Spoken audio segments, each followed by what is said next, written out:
अस्सलाम वालेकुम। Rebel with ख्वाबों की किताबों में खुश आमदीद। आज की वीडियो शुरू करने से पहले चैनल पर नए आने वाले लोगों से गुजारिश है कि वो चैनल को सबसे पहले सब्सक्राइब करें और आज की स्टोरी का नेम जानने के लिए कहानी को लास्ट तक देखें। चलें शुरू करते हैं आज की कहानी। सोचा मेरियां मदीने वाल जान दियां, सोचा मेरियां मदीने वाल जान दियां, आवांगी हवा बन के बूहे बारियां, हाय बूहे ओ तेरी, ये मैं क्या बोल रही हूँ। अल्लाह पूछे इन कमबख्तों को, समझ ही नहीं आती पढ़ना है या गाना है। चलो कोई नहीं मौला, कुछ और सोच। जाने तमन्ना जाने अदा, तुझे जैसा है सोचा। चुप कर जाओ माला, अब तुम्हारी ज़बान चला दूंगी मैं। कशमाला जो इस वक्त अपनी मामा के लाख कहने के बाद बर्तन धो रही थी और आदत से मजबूर बर्तन धोते हुए ज़बान भी साथ साथ काम कर रही थी। बोलने का क्यों चुप रहूं, मैं कुछ भी ना बोलूं। और यहाँ से आया मामा का जूता। आई माँ, दुश्मन ना करे दोस्त ने वो काम किया है। कशमाला खान आपकी बार इसकी मामा सख्ती से बोली। अच्छा प्यारी मोरे, ऐसा गुस्सा ना किया करें, कसम से और प्यारी लगती हैं। कसम से बाबा दोबारा फिदा हो जाएंगे। कशमाला की शरारतें अभी भी अरूज पर थी। बस ज़्यादा मक्खन लगाने की ज़रूरत नहीं है, चल काम कर। और अब ज़बान कम चलाना और हाथ ज़्यादा। मोरे, क्या ज़बान के भी पाँव होते हैं? कशमाला ने सोचते हुए बोला। माला, अब तुम मेरे से थप्पड़ खाएगी। अच्छा मोरे, जा रही हूँ, मुझे तो कोई खुश होने भी नहीं देता, माला ने मुंह बसोरते हुए कहा। अरे क्या हुआ हमारी गुड़िया को? अरे क्या हुआ मुझे? माला को कुछ हो ऐसा कभी हो ही नहीं सकता। वो तो बस मोरे को तंग करने का मज़ा ही अलग है। आखिरी जुमला इसने अपने लाला के करीब होते राजदारी से कहा, वरना एक और जूता और आता। इसके लाला ने इसे प्यार से चित लगाई। बाज आ जाया करो, इतना तंग नहीं किया करो आप भी लाला, इसने मुंह लटकाते हुए बोला। अरे मेरी गुड़िया, मैं भला अपनी गुड़िया को कुछ कह सकता हूँ? मैं तो कहने आया था तैयार हो जाओ, गोलगप्पे खाने चलेंगे। हाय गोलगप्पे, यम यम, बस बिगाड़ के रख दिया है तुमने इसे। अरे मोरे, अभी तो ये हमारी गुड़िया है, बड़ी होगी तो ठीक हो जाएगी। चलो गुड़िया, पहले काम करो जो मोरे ने कहा है, फिर चलेंगे।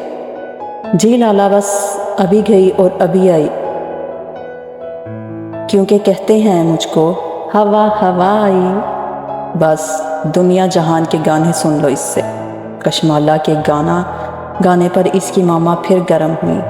हा हा हा हा, मोरे छोड़े ना, आप आए, अंदर चले कमरे में।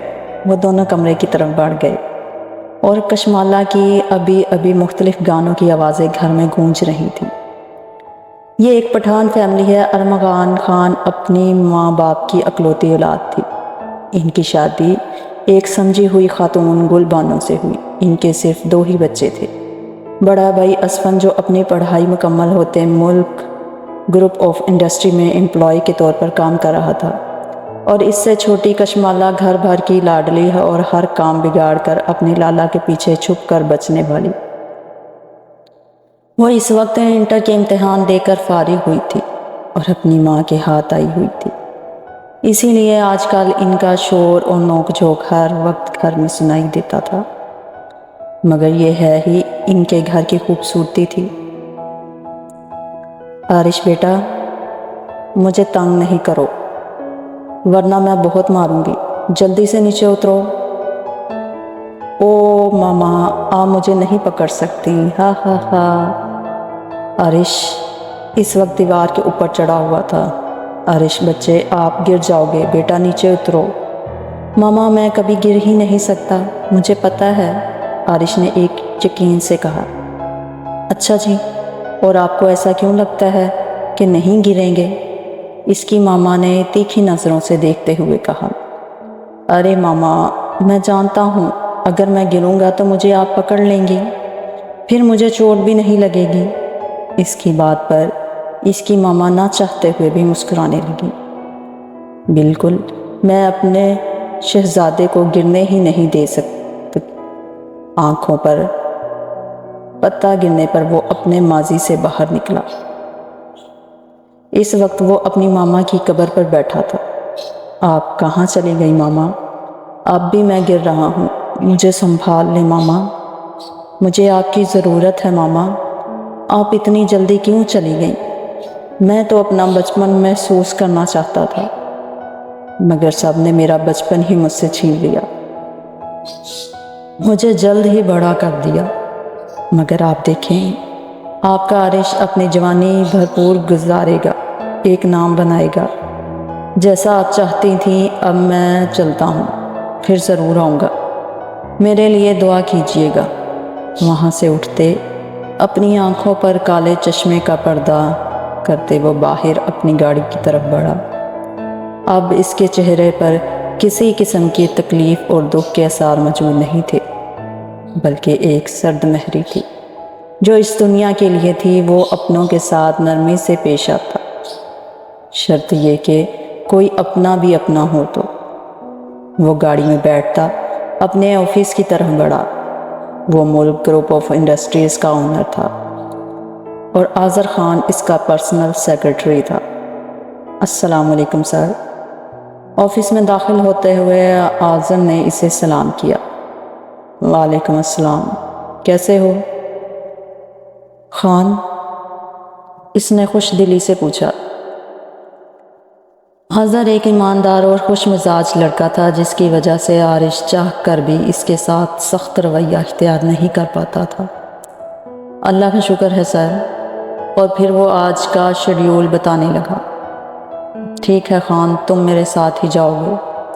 جی سر، آذر نے تابع داری سے جواب دیا۔ اب تم جا سکتے ہو۔ Okay sir. اس کے جانے کے بعد عارش نے اپنے ٹیبل کے دراز میں سے ایک تصویر نکالی۔ وہ اس کے بچپن کی تھی، جس میں اس کے ساتھ ایک چھوٹی بچی بھی تھی۔ سنو وائٹ، کیسی ہو؟ سوری، آج لیٹ ہو گیا نا آنے میں وہ آج ماما سے ملنے گیا تھا۔ تم بھی تو ماما کی طرح کہیں گم ہو گئی ہو، جو مجھے مل ہی نہیں رہی۔ مگر فکر نہیں کرو، میں اپنی سنو وائٹ کو ڈھونڈ ہی لوں گا۔ ادھر چلی میں ادھر چلی، جانے کہاں میں کدھر چلی۔ ارے پھسل، اوئی ماں، سچی پھسل گئی۔ ہائے میری کمر، ظالموں، کوئی تو میری فریاد سنو، میں گر گئی ہوں اور کسی کو پتہ ہو نہیں۔ ہائے ماں، کشمالہ اپنی کمر پہ ہاتھ رکھے زمین پر بیٹھی کر رہی تھی۔ ارے گڑیا، کیا ہوا؟ آذر جو ابھی آفس سے آ رہا تھا، اسے زمین پر یوں گرا دیکھے اس کی طرف بھاگا۔ یار لالا، قسم سے مجھے ایسا لگتا ہے اس گھر میں آپ کے علاوہ میرا کوئی ہے ہی نہیں۔ کب سے گری ہوں، مگر کوئی مجھے دیکھنے بھی نہیں آیا۔ ارے مالا دیکھو، تمہارے بابا تمہارے لیے آئس کریم لائے ہیں۔ کشمالہ اپنی ماما کی آواز سنتی بھاگتی ہوئی ان کی طرف گئی۔ کہاں ہے؟ مورے جلدی دینا۔ لو دیکھو اس کے ڈرامے، کچھ نہیں ہوا اسے، مگر اس کے رونے ہی ختم نہیں ہوتے۔ اس کی ماما آذر کی طرف دیکھ کر بولی، جس نے بہت مشکل سے اپنی مسکراہٹ دبائی، ورنہ اس کی گڑیا ناراض ہو جاتی۔ مورے، آپ نے جھوٹ بولا؟ کشمالہ نے صدمے سے کہا۔ ہاں، کچھ سچ کے لیے جھوٹ بولنا پڑتا ہے۔ کشمالہ ہانستی ہوئی، میں کسی سے بات نہیں کروں گی۔ یہ کہتے وہ اپنے کمرے کی طرف بڑھی، مگر ہائے رے قسمت، ایک دفعہ پھر میز سے ٹکراتی زمین کو سلامی پیش کی، مگر اس بار اس سے بڑا افسوس اسے کچھ نہیں ہوا۔ وہ غصے سے اٹھتی کمرے میں بند ہو گئی اور پیچھے سب کا فلک شگاف کہکا گونجا۔